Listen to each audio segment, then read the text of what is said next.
varios profesores que nos van a acompañar durante la mañana y entonces les cuento a las 9 de la mañana estaríamos en sala uno, o sea, esta sala que es la de Zoom, con la profesora Claudia María Uribe. Y en la sala número 2 tenemos al profesor Carlos Andrés Betancourt. En el chat está, qué pena, en el chat está entonces el link para quien se quiera estar con el profesor Carlos o los que deseen estar con la profesora Claudia, Claudia Uribe. Le damos paso a la profesora Claudia Uribe. Buenos días. ¿Me Buen día, escuchan? te veo, Claudia. Gracias, Víctor. María, estás compartiendo pantalla, ¿cierto?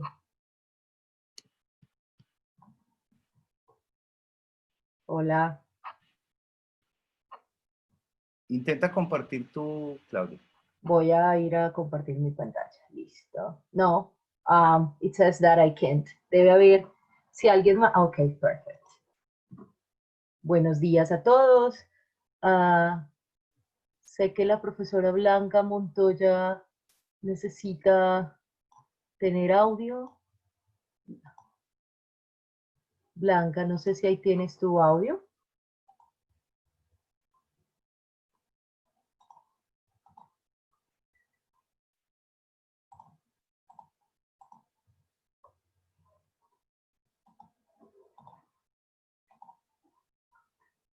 Bueno, buenos días. Entonces voy a tratar de compartir con ustedes mi pantalla.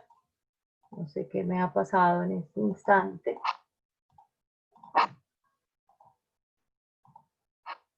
¿En serio me salí de Zoom? Y me veo. Ahí estás, ahí estás. Y todo el mundo me oye gritar como loca. Qué pena con todo el tiempo. Listo, qué pena con ustedes, pero no encuentro en este instante, eso de ser los nervios, la posibilidad de verme pues, y restaurar y dar mi pantalla, ok. Bueno, voy a compartir con ustedes unas cuantas reflexiones que me han generado, me han surgido en estos, yo los conté a grosso modo, más de 70 días trabajando desde la educación remota. Y no me voy a atrever a decir que esto es educación en línea, porque ustedes y yo, y ya que Víctor está aquí, lo sabemos, no es esto, esto es, bueno, es un ejercicio desde nuestra cotidianidad para tratar de afrontar esta situación de dificultad que nos ha traído la pandemia. Entonces, quisiera, yo sé que es complicado, pero rico si empezáramos pensando en estos días, en estos 74 días que hemos tenido, qué tanto hemos estado reflexionando sobre nuestra práctica, qué tanto hemos estado pensando en ahora que nos vemos abocados a utilizar unas nuevas mediaciones, qué tanto hemos vuelto a reflexionar sobre nuestros principios, esos principios que fundamentan la selección de nuestras estrategias y eso a qué nos ha estado llevando, qué aprendizajes didácticos se han generado en nosotros maestros de la Facultad de Educación desde las diversas licenciaturas, sus departamentos y ese ejercicio docente que estamos desarrollando. Entonces, voy a darles un espaciecito de pensamiento ahí en su lugar. Después miraremos si nos tomamos un café todos, si podemos conversar sobre esto y cómo tener la posibilidad de verdad reflexionar sobre nuestra secuencia didáctica.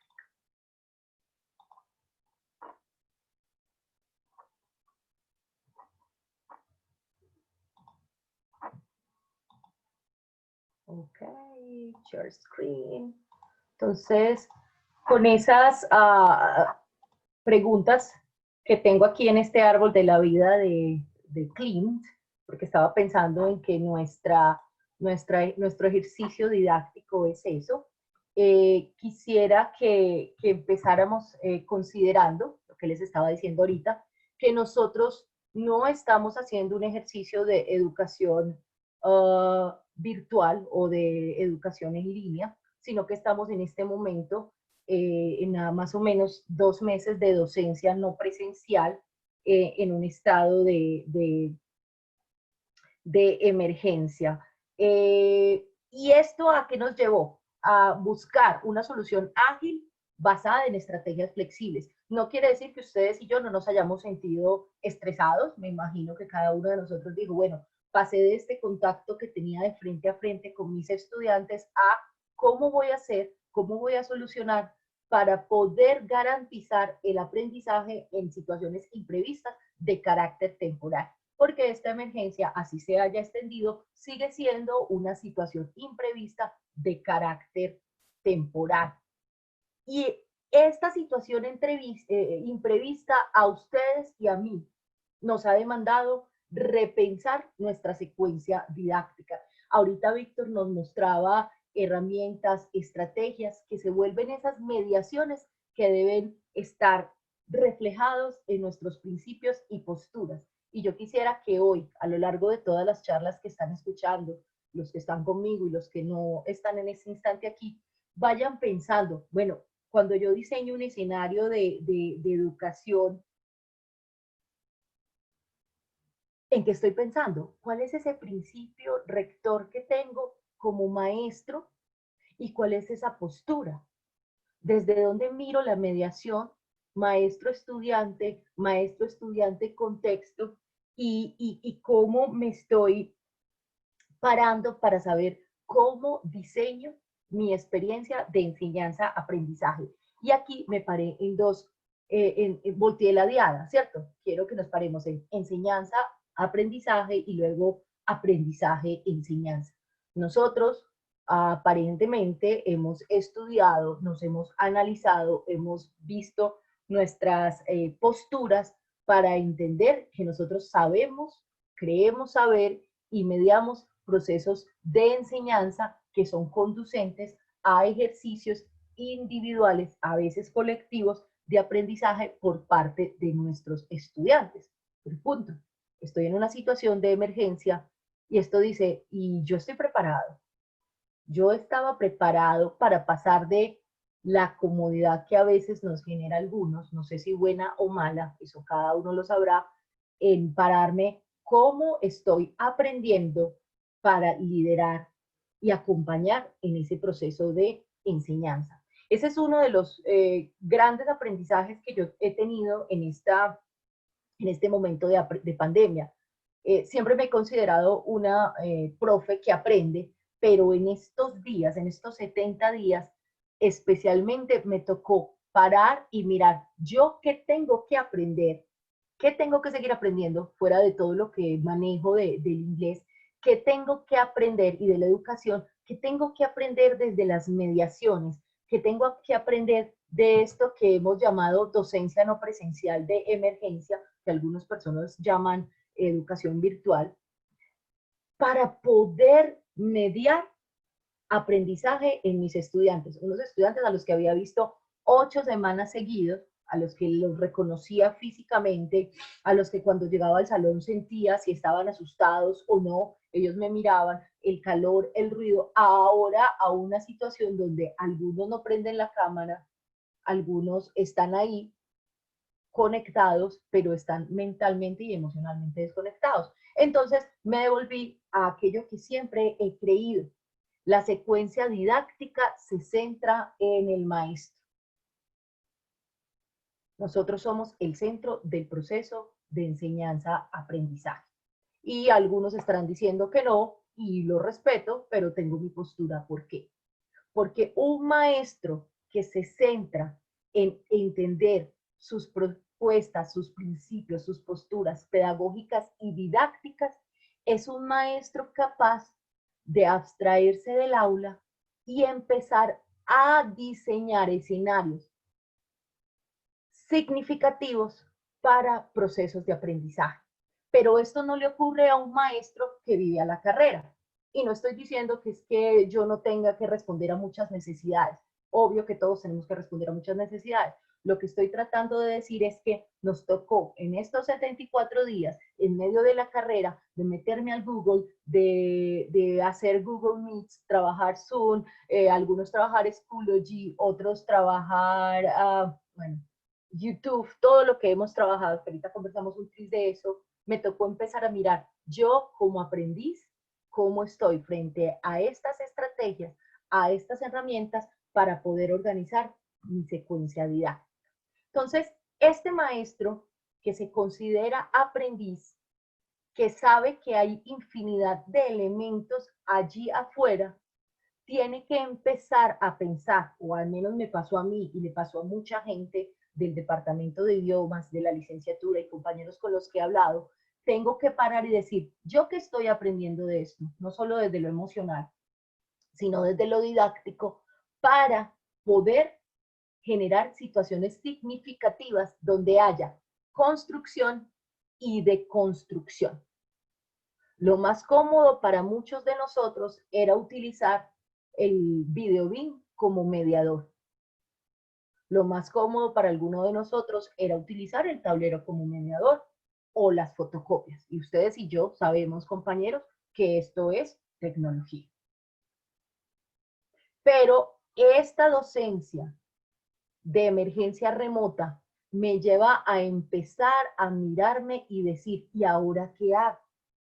Si a mí a veces no me funcionaba el video BIM, si a mí a veces se me apaga todo en clase, entonces, ¿qué tengo que hacer cuando ya este computador es este procesador por donde empieza a salir mi clase y yo tengo miedo de perder la posibilidad de que no me vean como autoridad frente a eso? Entonces, cuando me paro como aprendiz, empiezo a entender que si yo estoy aprendiendo, mis estudiantes van a aprender, porque me declaro alguien que está analizando sus posturas, sus pensamientos, y eso que yo aprendí lo empiezo a utilizar para que mi estudiante también aprenda. Entonces, por eso me devuelvo.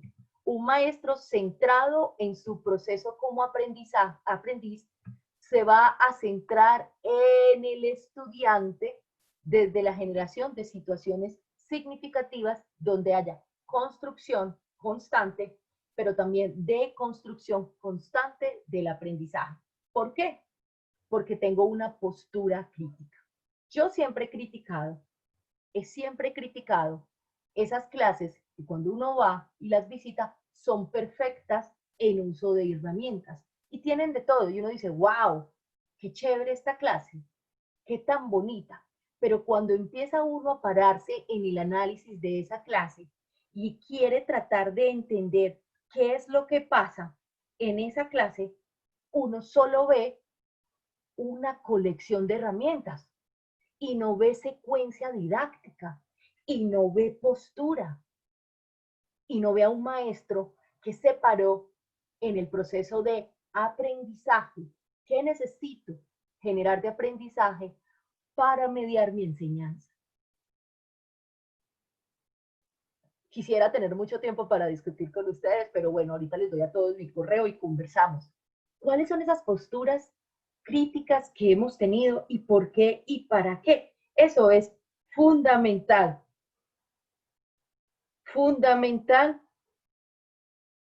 Fundamental para poder diseñar mis clases. Entonces, cuando yo me paro allí como amigoniano, porque para esta charla me devolví a cómo hacemos nuestro proyecto de docente, que lo hacemos primero desde la carta descriptiva y luego lo miramos, me tengo que parar en ese maestro que está organizando y desarrollando situaciones de aprendizaje. Nosotros diseñamos, gestamos situaciones de aprendizaje. ¿Dónde me debo parar? Me paro en esa carta descriptiva.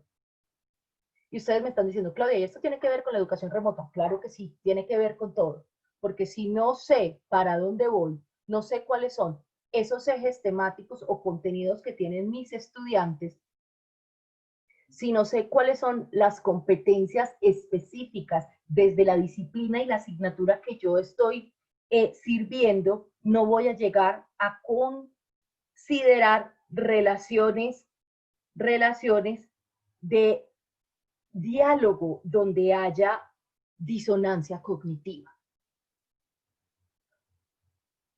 Quiero hacer un pare aquí en este instante porque yo tengo que entender, y siempre le digo a mis estudiantes, me lo digo a mí misma, hombre, ¿cuál es el eje conductor de esta clase? Párese en una clase, maestro, párese en una de esas clases que usted sirve 16 semanas, algunas de 2 encuentros a la semana, un encuentro de 2 horas, un encuentro de 4 horas, 2 encuentros de 2 horas, y usted, ¿a qué está invitando a esos estudiantes? A la lista de mercado, hoy vamos a hacer esto, mañana esto y en la otra sesión esto, o a ver un panorama, un cuadro completo de a dónde tenemos que llegar desde un eje transversal, desde un eje discursivo que nos permita tener un estudiante que se está cuestionando y está aprendiendo. Es importante entender que la disonancia cognitiva no siempre es algo positivo, porque nos hemos quedado a veces que el estudiante tiene que sentirse feliz y motivado, o sea, resplandeciente en la clase. A veces la motivación es todo lo contrario. Uno a veces va a clases que no le gustan, uno va a esos aspectos que lo molestan, pero ahí hay motivación. Entonces, profe, me paro en esta plataforma, en esta idea general de mi curso y empiezo a seleccionar esos dispositivos y esas secuencias didácticas y me voy a devolver que están centradas en esos principios y en esas posturas donde yo me paro en cómo se aprende esa asignatura que yo sirvo y cómo se enseña. Sin esas claridades es muy difícil que yo pueda pasar a mirar al estudiante desde una postura crítica. Cuando yo ya tengo ese elemento claro, empiezo a, en realidad, diseñar una situación de aprendizaje progresiva. Y es muy importante dejarlo claro porque una situación de aprendizaje progresivo no es hacer la lista de mercado. En la sesión 1 vamos a hacer esto, en la sesión 2 vamos a hacer esto, cuando lleguemos a la sesión 3 vamos a hacer esto, sino ¿qué es aquello? Y voy a ser muy enfática durante estos 40 minutos que se me regalaron. ¿Qué es aquello que yo tengo que ayudar a gestionar para que mis estudiantes desarrollen lo que está planteado y puedan demostrar competencias que me den a entender que hubo aprendizaje? Estas situaciones de aprendizaje progresivas, y me gusta citar a Perrenot en este caso, son regladas. Tiene que haber una regla clara de cómo ocurre en el aula, teniendo esto, hoy estamos, esta reunión en Zoom es un aula, yo estoy compartiendo con algunos de ustedes elementos que espero estén generando una disonancia cognitiva.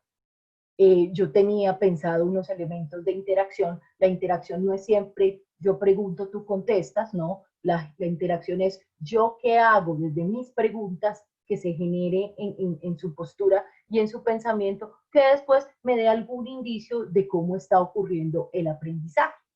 ¿Sí? Entonces, con esas reglas claras de interacción, con esas reglas claras de a dónde quiero yo que lleguen mis estudiantes, se empiezan a generar actividades de conocimiento. Al principio, maestros, nosotros nos enfocamos mucho en actividades de información. Yo doy, pero lo que necesitamos es que esa información se construya, se deconstruya y nuestros estudiantes puedan llegar, si es posible, a generación de conocimiento. Y sigue entonces esto siendo la primera competencia del maestro. Ahorita Víctor hablaba de competencias tecnológicas, competencias didácticas, Este elemento desde Perrenot es una competencia didáctica del maestro. No es nuevo, pero es absolutamente viable y fundamental. Yo como maestro en educación remota o en cualquier momento de educación, gestiono la progresión de los aprendizajes. Eso no quiere decir que yo sé cuándo cada cerebro está aprendiendo y qué pasa en cada cerebro. No, lo que yo estoy diciendo es que yo planeo estratégicamente eso que quiero que pase en el proceso de enseñanza-aprendizaje de mi clase para que se pueda ver aprendizaje significativo. Entonces, todas mis estrategias tienen que ser concebidas a largo plazo. Yo, ¿por qué estoy usando el Google Classroom? ¿Qué herramientas le estoy dando a ese Google Classroom para que haya una progresión que lleve al aprendizaje?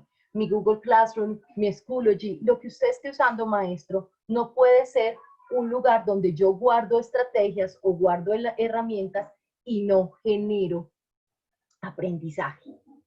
No es allí donde se basa la memoria histórica del aula, sino donde se empiezan a dar elementos que pueden empezar a llevar al estudiante a generar conocimiento. Cuando yo ya tengo clara esta idea, que me debería pasar tanto en la educación presencial como en la educación remota, de la que estamos hablando el día de hoy, pero también en la educación virtual, yo tengo un escenario que está pensado para aprender y ya no es un escenario centrado en el maestro, ya el maestro no está ahí como eje central, ya se movió y empieza a ser el estudiante el centro de este ejercicio de aprendizaje. Y yo ya empiezo a mirar que la evaluación, que la he considerado desde el principio, pero no la había mencionado todavía, empieza a mostrarme qué es aquello que se ha generado en mis estudiantes para poder devolver a hacer las adecuaciones puntuales que sean necesarias. Cuando estaba preparando esta conversación con ustedes, me siento extraña, pero sé que están aquí conmigo. He recibido por aquí, por el WhatsApp, algunos mensajes. Muchas gracias. Lo importante es que yo me pare en las necesidades. Y pensaba mucho en algo que está en boom hace rato, no tanto, pero sí hace rato, pero que no es viejo, que no es nuevo, y es la denominada aula invertida. Y cuando me ponía a hacer esta reflexión para el día de hoy y conversaba con algunos compañeros de mi licenciatura y de otros lugares, empezaba a hablar, pero hombre, el aula invertida se ve en el modelo amigoniano, en ese modelo donde hay un profesor que primero se para en esos requisitos, en esas necesidades y empieza a gestionar el cómo se trabaja la clase. Entonces, quiero pararme en este cuadro que están viendo. El amarillo y el azul son colores que me gustan mucho, donde yo primero, desde esta educación, tengo que mirar, bueno, hay que seleccionar y planear. Entonces, en estos días, conversando con mucha gente, veo que o seleccionamos Schoology, o seleccionamos el Google Meet, o seleccionamos el Google Classroom, o seleccionamos muchos mediadores que son plataformas, que son aplicaciones. Pero siempre la pregunta es, ¿para qué? Cuando nosotros seleccionamos estos elementos, estamos pensando en que necesitamos que nuestros estudiantes adquieran conocimiento. Y ese adquirir de conocimiento es lo que en este modelo amigoniano, desde mi atrevido análisis para esta charla, yo quiero que lo consideremos es el momento para ver. En este instante de la mediación desde la educación remota, nosotros tenemos que pasar a entregarle el balón al estudiante donde él no sienta que soy yo, el maestro, el único que tiene la batuta, sino que soy parte de un equipo donde a través de la disposición, la organización didáctica de estrategias, planeo un momento donde él, de forma autónoma, ojalá anticipada, se prepare en la adquisición de conocimientos, que todavía puede ser apenas el enfrentarse a nueva información. Luego me paro en ese otro ejercicio donde, listo, yo ya seleccioné esto, seleccioné o hacer un Padlet, o hacer un podcast, o hacer un uso de Quizy o de Kahoot, pero ¿para qué? ¿Cuál es ese ejercicio que estoy buscando hacer? ¿Cuál es el rol de mi estudiante y cuál es el rol mío como maestro? Entonces, siempre en este ejercicio de estos 74 días, yo que he estado pensando, Claudia, ¿vos qué estás aprendiendo? Vos como maestra, ¿en dónde te estás parando? ¿Y cómo estás acompañando con esos dispositivos, con esas aplicaciones, con esas plataformas a tus estudiantes? De manera tal que cuando estemos en clase, que no necesariamente es lo sincrónico, sino ese otro momento donde ellos pueden trabajar solos, haya la posibilidad de fortalecer, entender, analizar críticamente esa información y pasar a la generación de conocimiento, lo que en el modelo amigoniano denominamos momento para comprender. Y aquí me quiero ir a este proyecto de la urbanización, de la Universidad de Harvard, que salió hace mucho tiempo, en los 90, si no es antes, que se llama Enseñanza para la Comprensión desde el proyecto CER. Y quiero que miren cómo hemos ido haciendo una conexión de estas posturas y estas secuencias didácticas donde tuvo que haber un maestro parado en su ser de maestro para diseñar ejercicios de aprendizaje y poder voltear la mirada hacia el estudiante como actor principal desde la comprensión. Entonces, ¿cómo planeo ese momento para ver? ¿Cómo planeo ese momento para comprender de manera tal que desde el modelo amigoniano, el modelo del aula invertida, el modelo de la enseñanza para comprensión, yo me vuelva o un tutor o un facilitador o un mentor, pero no el dueño de la información? Ha sido un ejercicio muy interesante escuchar a algunos de mis compañeros cómo sienten miedo de que no esté pasando aprendizaje. Aprendizaje sí hay. Los estudiantes lo mostrarán distinto. Puede que no sea lo que usted estaba esperando, pero incluso en la presencialidad, el aprendizaje no es lo que yo creía, sino lo que los estudiantes elaboraron, y eso, desde los objetivos, desde el demostrar competencias, empezará a decirme qué tengo como maestro que reconsiderar para llevarlos al próximo nivel.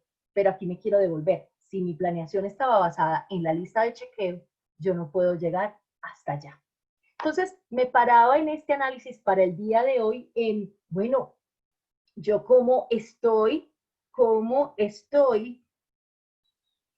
parándome en buscar estrategias para que haya trabajo autónomo, aprendizaje autónomo y aprendizaje luego cooperativo. Y de pronto voy a ser muy dura, a veces no pasa ni siquiera en las clases presenciales. A veces en las clases presenciales hay un maestro que habla y unos estudiantes que escuchan y que de vez en cuando, a los cuales de vez en cuando se les permite responder, pero a veces no tienen la posibilidad de preguntar.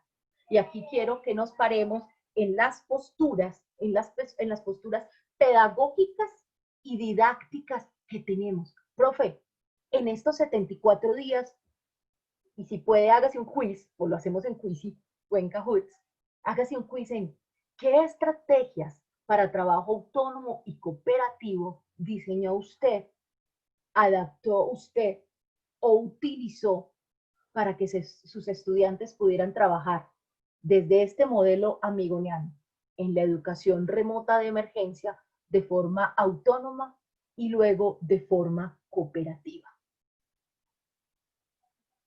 Porque solo en ese momento de acompañamiento es donde se puede ver consolidación de aprendizaje.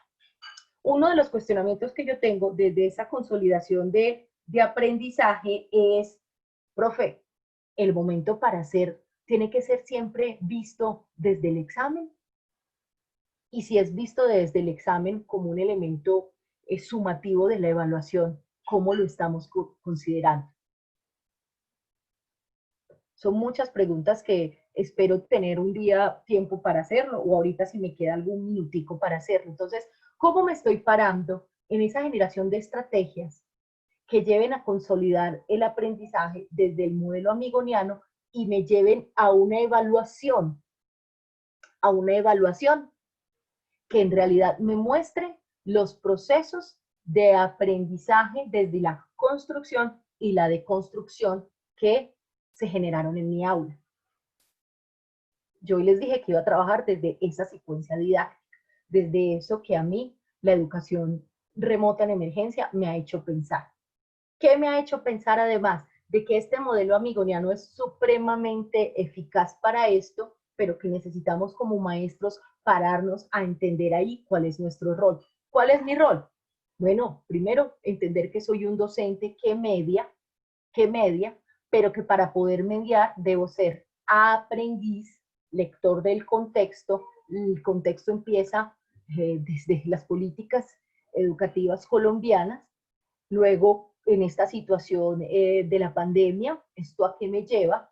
Luego, mi carta descriptiva y mi proyecto docente, ¿a qué me lleva? Y luego ese grupo específico y sus necesidades, ¿a qué me lleva? Y desde este aprendizaje, yo como diseño una secuencia didáctica para aprender, donde mi estudiante desarrolle desde el trabajo con otros y el trabajo individual una consolidación del aprendizaje. Y aquí me vuelvo entonces un gestor en el aula, un gestor de esos procesos de enseñanza y aprendizaje.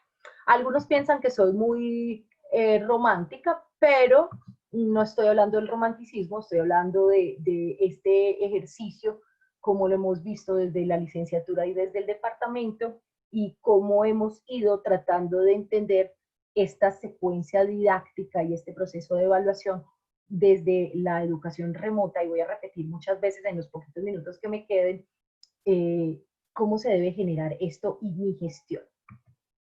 Entonces, un maestro que gestiona la evaluación de los aprendizajes tiene esa claridad en la secuencia didáctica que he tratado de aprender. Los que me conocen saben que a veces soy muy, que doy muchas vueltas, pero bueno, es como un diálogo personal.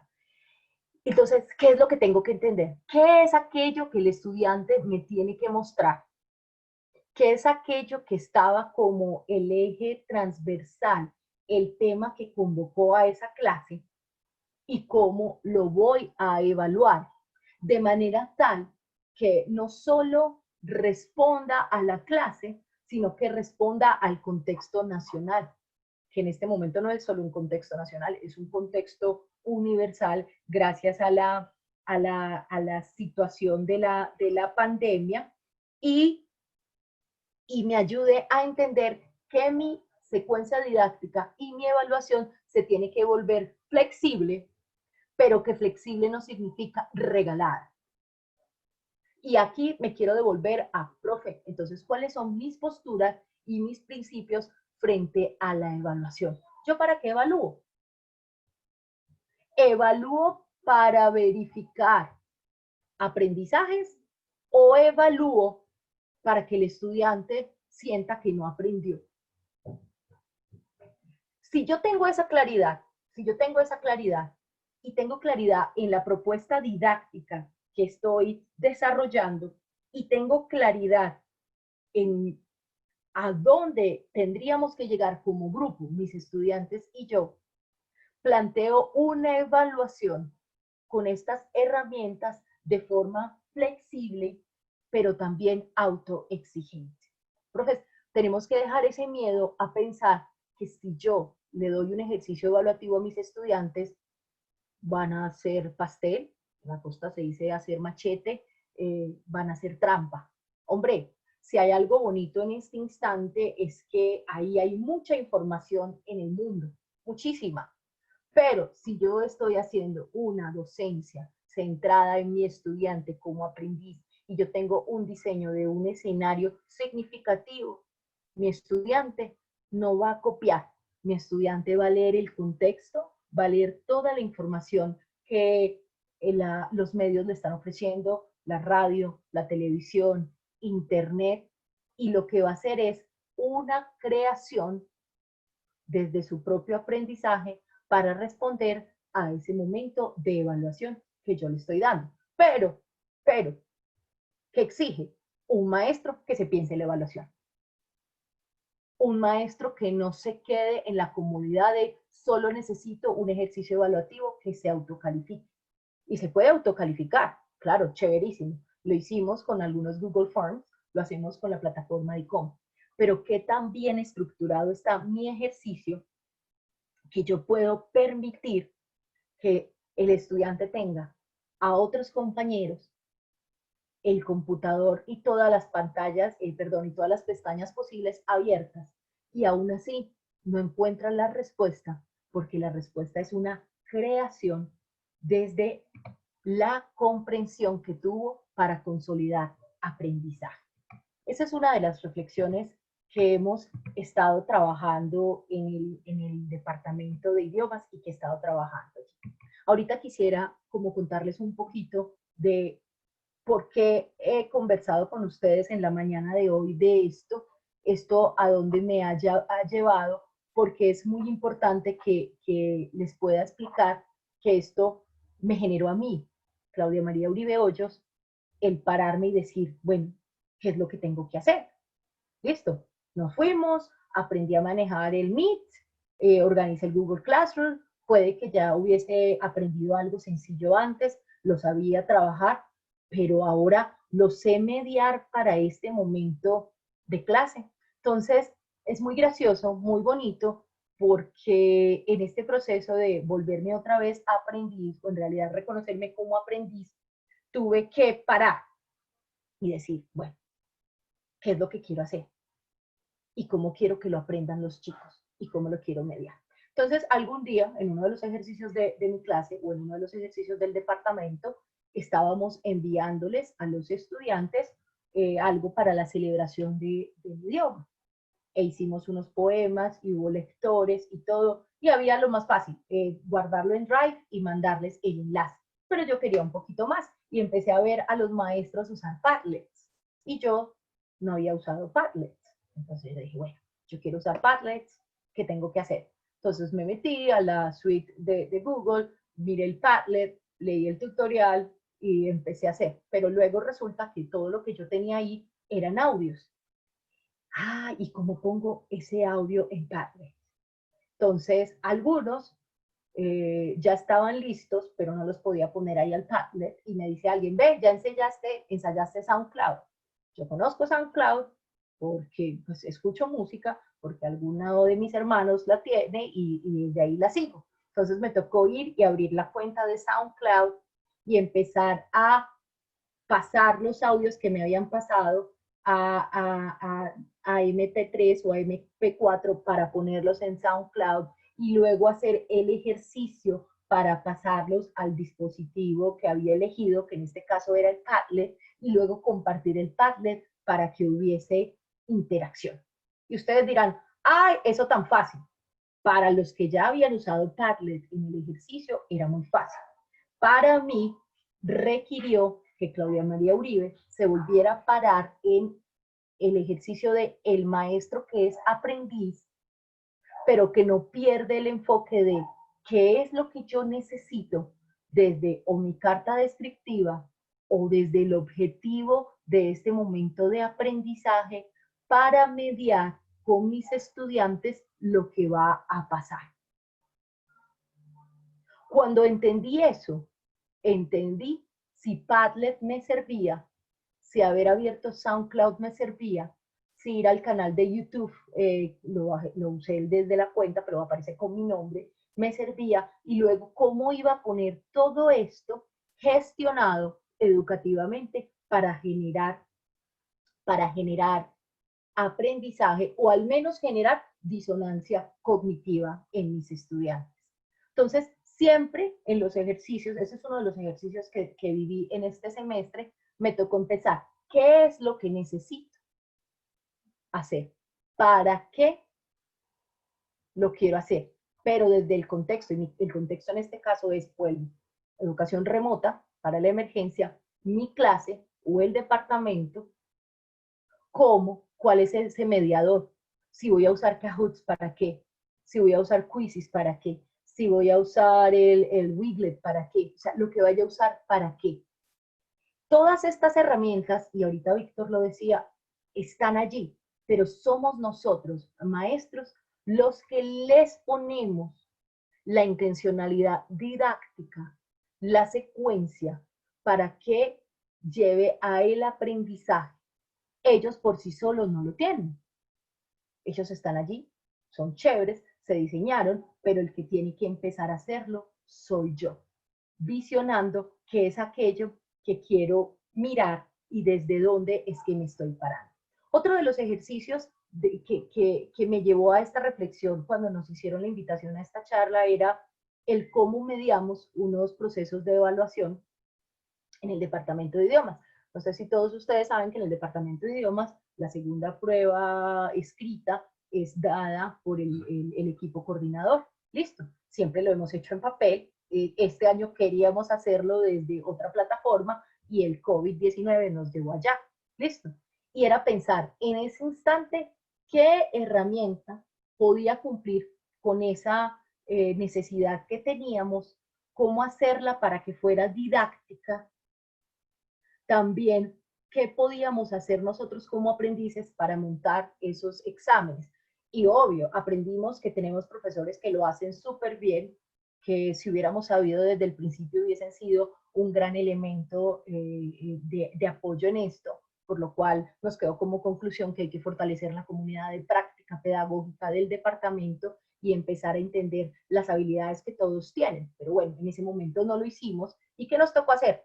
Identificar el qué, identificar la estrategia y reconocernos, porque este fue un proceso de varias personas, reconocernos qué nos hacía, como en qué nos hacía falta aprender y qué teníamos que aprender. Y se van a reír mucho, lo confieso, para poder montar algunas pruebas en la plataforma de ICOM y otras pruebas desde Google. Yo tuve que tener asesorías con otros maestros y tuve que ver un promedio de unos 30 videos cortos, muy chéveres, tutoriales para poder aprender a montar. Vuelvo al punto, es que la secuencia didáctica desde Perrenot, desde la postura amigoniana, desde la postura de lo sociocrítico, me obliga a entenderme como aprendiz y al entenderme como aprendiz, a mirar entonces eso que yo aprendo, cómo lo voy a llevar a que genere de verdad postura y aprendizaje y disonancia cognitiva.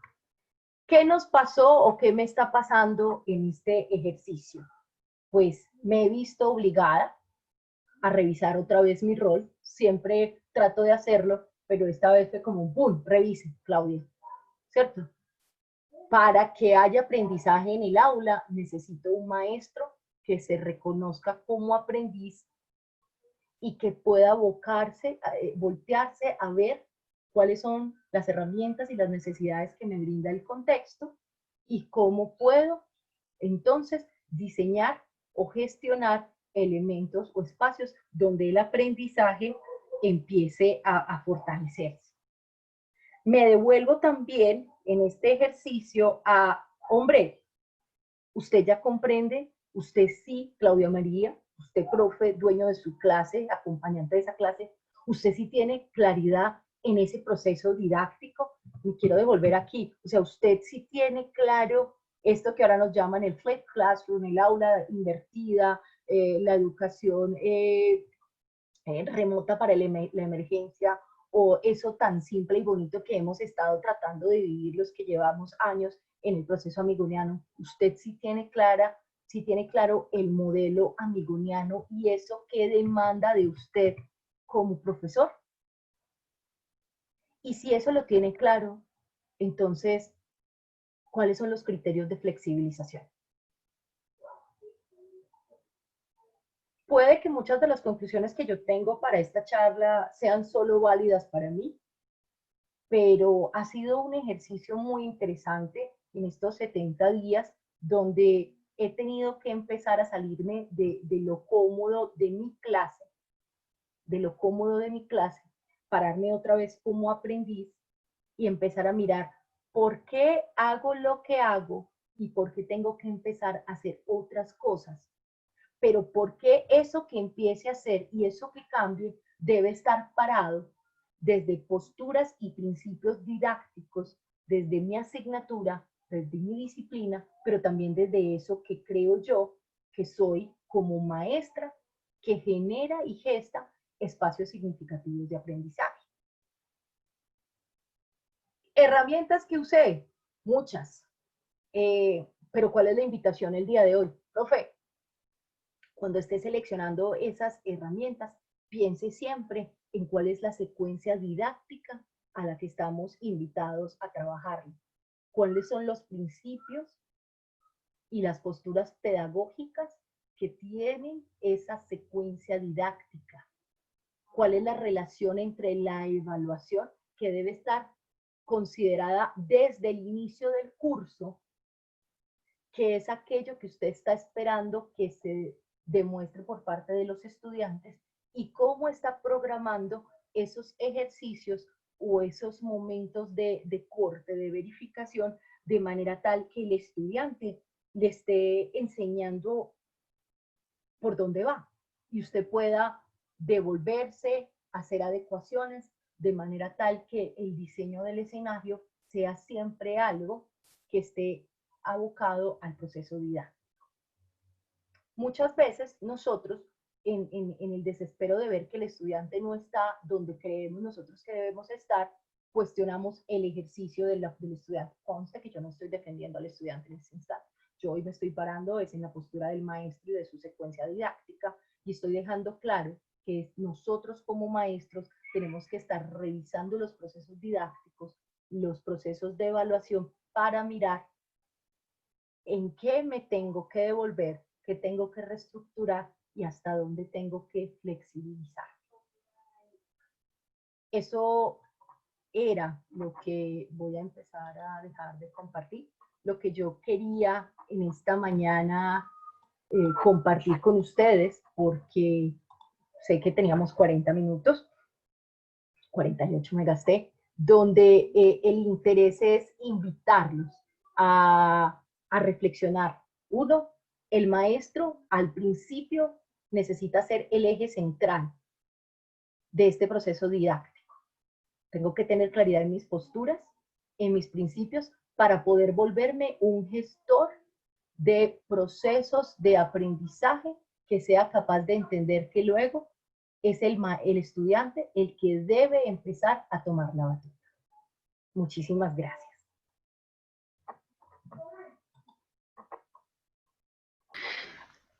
Profe Claudia, muchísimas gracias por cada uno de los aprendizajes que adquirimos hoy con usted. Pues este es el espacio por si alguien tiene alguna pregunta, que la profe Claudia pues está dispuesta a escucharlos y a darles algunas recomendaciones o aclaraciones en caso tal de que tengamos. No sé si alguien desea preguntarle o si lo van a hacer por el chat. Pues acá tenemos unos agradecimientos por parte de los otros participantes.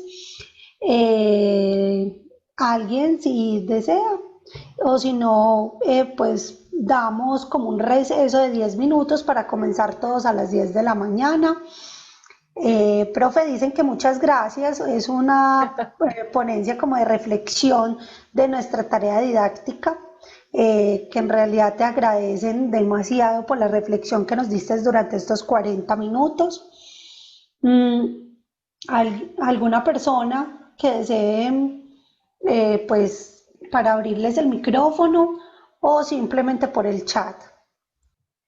Mientras van saliendo las preguntas, yo sí creo que es muy importante no solo abocarnos a pensar en qué apps, en qué usar, ¿cierto? Porque hay muchas, y verdad que les digo, desde este ejercicio en estos 70 días hemos usado muchas cosas, pero siempre es pensando por qué y para qué.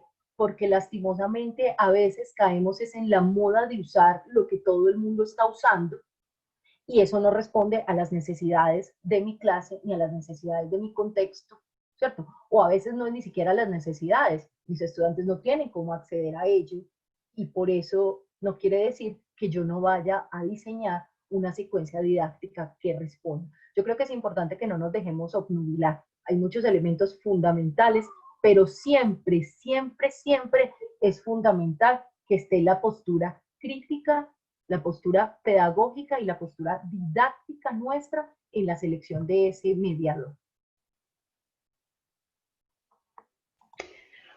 Profe, bueno, no siendo más y agradecerte por cada una de las recomendaciones y reflexiones que tuviste con nosotros durante esta mañana.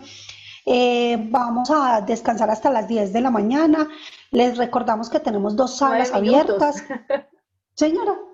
que son solo 9 minutos. 9 minuticos, sí, para que descansemos. Entonces, les recordamos que tenemos dos salas abiertas. La primera sala es la de Zoom, que vamos a tener a nuestro compañero Edison Castrillón con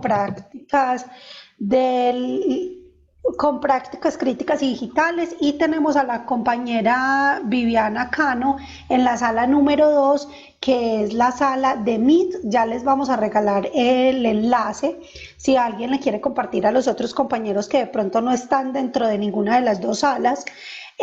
Vamos a enviarles dentro de 10 minuticos a las 10 de la mañana también un enlace para la asistencia, para que cada uno lo conteste y así efectivamente nos llegue a por nuestro sistema académico el certificado de esta jornada.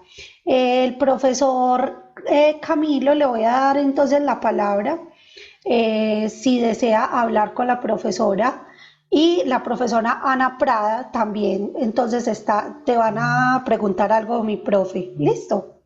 Perfecto. Camilo, te escuchamos. Bueno, buenos días para todos. Muchas gracias, profe Claudia, por la charla, demasiado interesante. A lo largo de tu intervención y a lo largo de esta experiencia de estar trabajando frente a esta invitación a hacernos en cuanto a la virtualidad, mi reflexión y mis deliberaciones han ido en torno a lo evaluativo. Y han ido en torno a lo evaluativo porque, bueno, hace un tiempo, desde mis reflexiones pedagógicas, he pensado el tema de la evaluación en términos de hasta qué punto hemos sido formados para ser maestros, para ser docentes, acompañantes y faros guía del aprendizaje, y de qué manera a veces asumimos una responsabilidad de volvernos vigilantes o policías, en el sentido del principio de buena fe o de confianza en el que en algún momento hablabas. Yo pienso que en esta experiencia en particular se ve y se evidencia claramente cómo la virtualidad nos invita a asumirnos desde ese principio de realidad, a deconstruirnos en el término de Jacques Derrida, desde la acepción epistemológica de volver a empezar, de repensar lo que estamos haciendo y de romper esos paradigmas por medio de los cuales fuimos formados.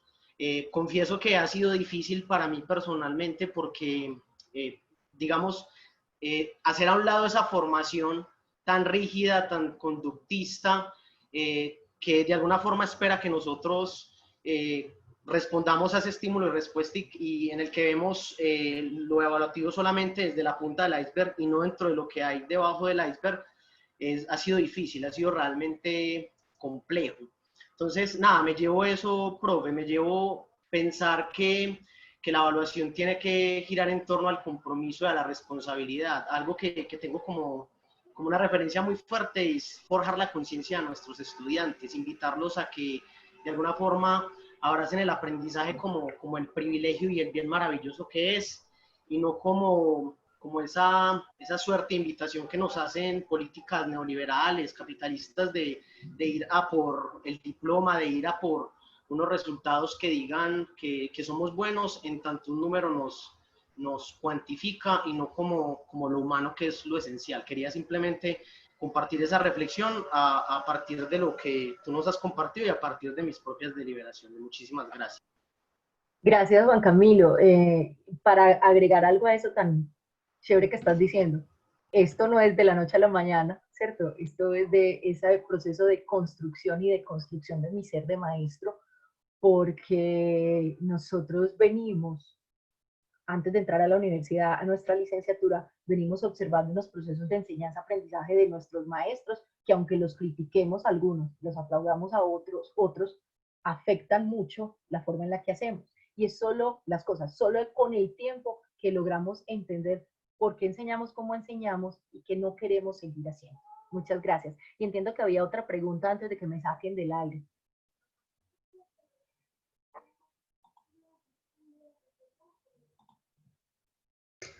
Profe, sí, la profesora Ana Prada le damos entonces el espacio para que nos hable. Ana, tienes el micrófono en silencio. Ahora sí. No, Claudita, agradecerte por estas reflexiones tan importantes en este momento. Pues me identifico con muchas de las cosas que has planteado.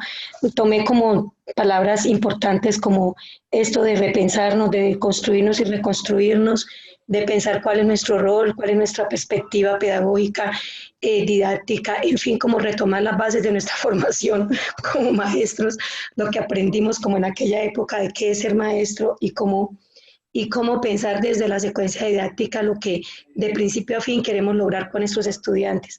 Agradecerte por esto y dejo 3 palabras que siempre les repito a mis estudiantes en mis encuentros con ellos. Debemos ser positivos, propositivos y proyectivos.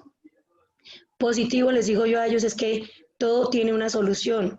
Propositivo es dime cuál, dime cómo lo hacemos conjuntamente. Y proyectivo es lo que tú planteabas, cómo vernos y cómo ver a nuestros estudiantes en la proyección de al final de mi curso, cómo quiero verlos, qué aprendizaje quiero que ellos hayan logrado. Creo que para mí me ha sido muy, muy significativo y muy interesante lo que tú nos has planteado hoy. Son cosas que sí realmente valen la pena retomar, repensar y mantener siempre como presentes desde antes de empezar nuestros cursos, durante el proceso y después del proceso mirar cómo podemos nosotros también repensarnos nuevamente a partir de eso. Muchísimas gracias. Muchas gracias a todos y bueno, gracias por estar conectados conmigo y un feliz día, porque sé que ya debemos darle paso a la otra. Ana, muchas gracias. Profe Claudia, muchísimas gracias por todos los aportes. Continuamos entonces dentro de 2 minutos con el profesor Edison Castrillón y les recordamos que tenemos 2 salas finalizando toda esta jornada les enviaremos 3 contenidos. 1, la presentación de cada uno de los ponentes. 2, la grabación de las 2 salas. Y 3, la relatoría de cada uno de los momentos que se vivió en las diferentes salas. Entonces, en un minuto comenzamos. Muchísimas gracias.